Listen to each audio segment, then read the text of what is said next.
מצדה של רשות הטבע והגנים. Welcome to Masada National Park.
Please be careful of the automatic vehicle. All that would hurt.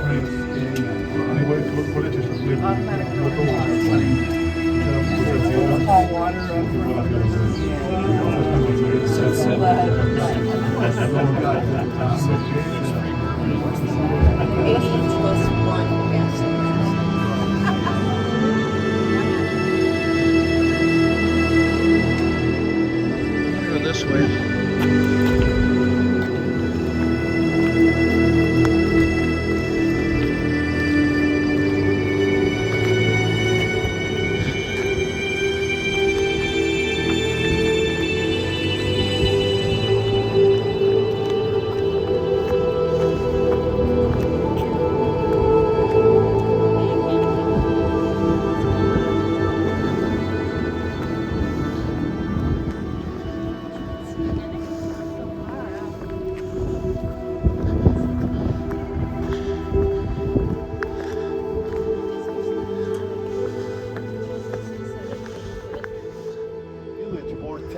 So it's a very remote place.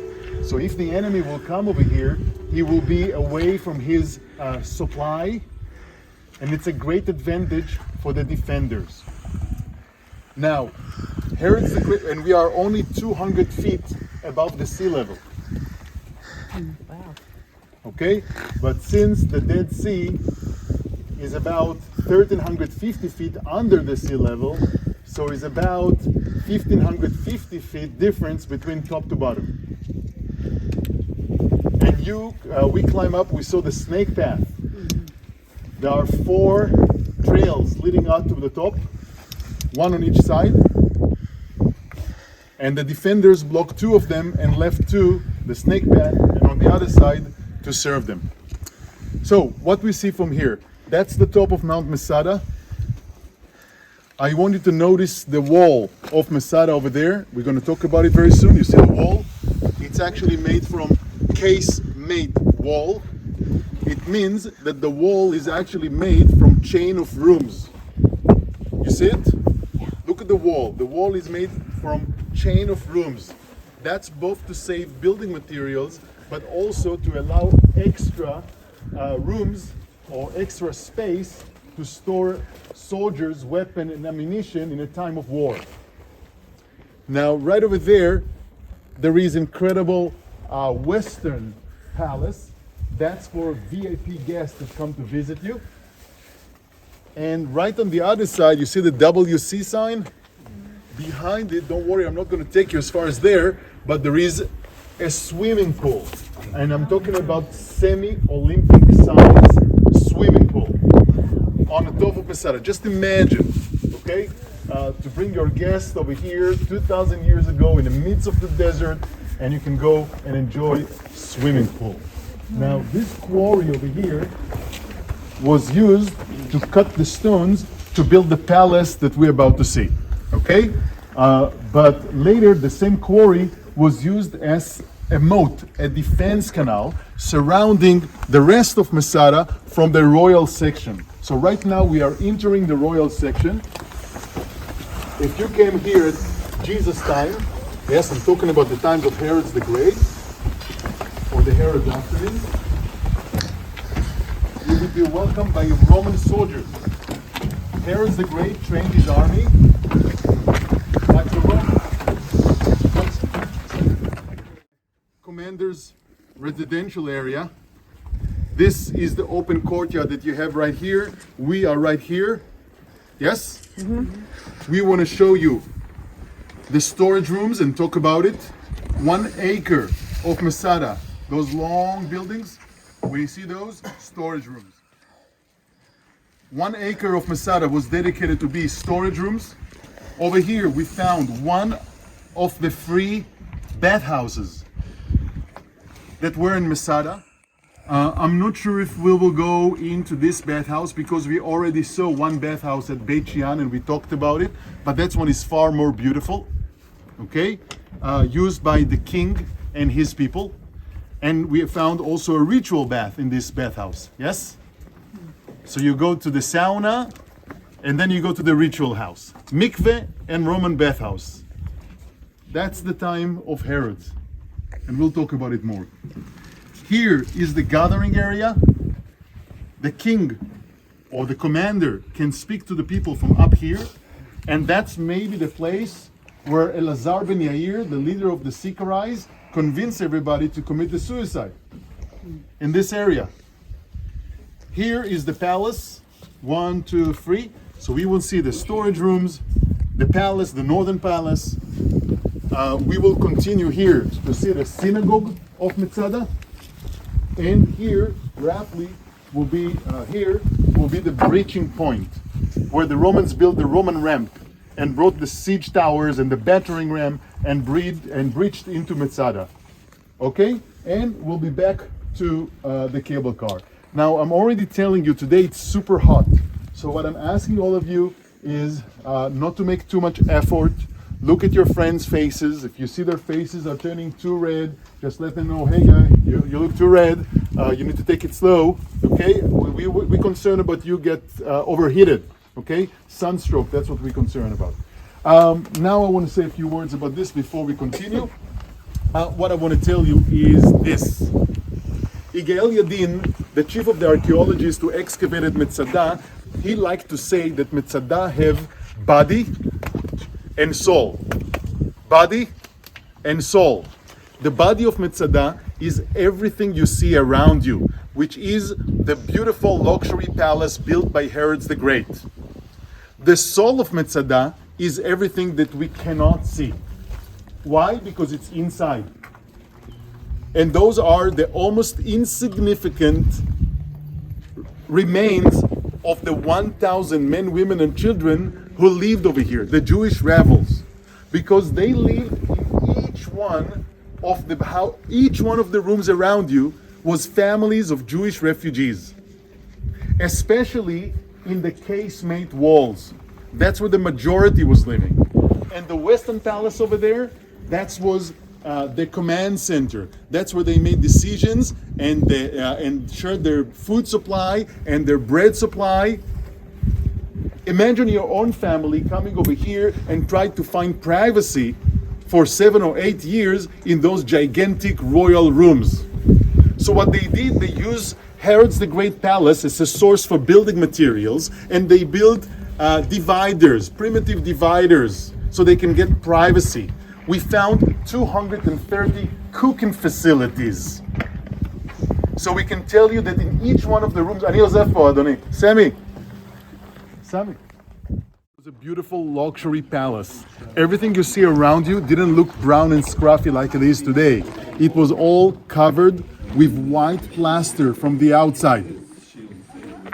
Imagine water fountains, beautiful gardens, big cages with birds, peacocks, monkeys, zebras, tropical birds, semi-Olympic size swimming pool, irrigated gardens, trees with fruits all over. He made this desert into paradise. That's the way Herod's liked it. Okay? Now, if we want to talk about Jesus' time, remember Jesus' time, again, I'm reminding you things we already talked about, was a new culture, the Roman cultures, and the Herods adopted it. And the purpose of the Herods was integration, to bring those barbarian Jews to the arms of the great Roman Empire. So Jesus' time was a new culture, the Roman culture. Now what you see over here, it's what the archaeologists will tell you. What the archaeologists will tell you, it's the fusion moment between the previous Hellenistic Greek culture and the next Roman culture. So Jesus' time, it's this moment between Greeks and Romans. And Masada demonstrate this. And what do I mean? If you look both over there and over here, you will see a typical Greek style architecture. This is a Greek element, Greek architecture element. You can see the two pillars at the entrance. It's called dostilos in antes. It actually imitates an entrance to a Greek temple. So the architecture of Masada is Greek, but the interior design, if you wish, the decoration, it's already Roman. Have a look inside. You can go inside and check both sides. So this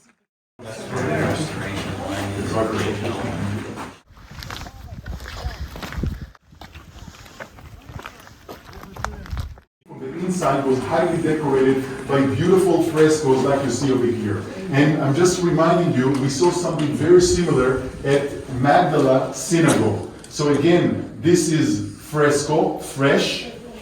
This is called in art Second Pompeii style, but in Pompeii you will find mythological images in the center.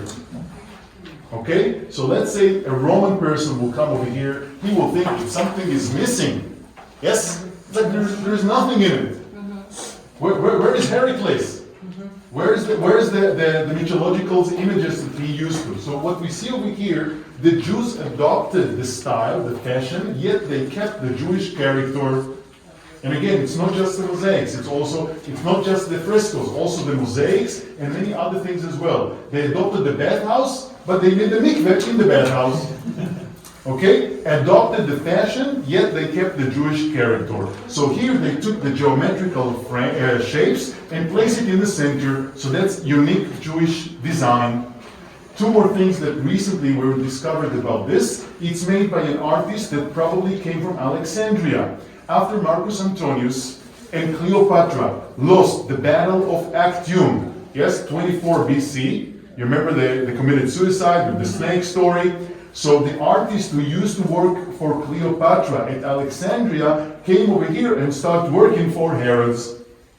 Another thing that we can tell you today, and I think Joel's going to like it, when we check with micro-archaeology about those stone colors, yes, remember what Joel explained about the different stones? So we realized that these colors are coming from specific place, from a stone-colored quarry not far from Rome that was owned by Augustus himself. And why it's so important? You can get those shades only if the Caesar himself, the great Caesar Augustus, gave you those. So this is like the imperial colors. And the fact that we find it right over here on the private palace of Herods, it's a say, yes? Me and Augustus, we are like this. Because Herods was was elected to be king by the Roman Senate.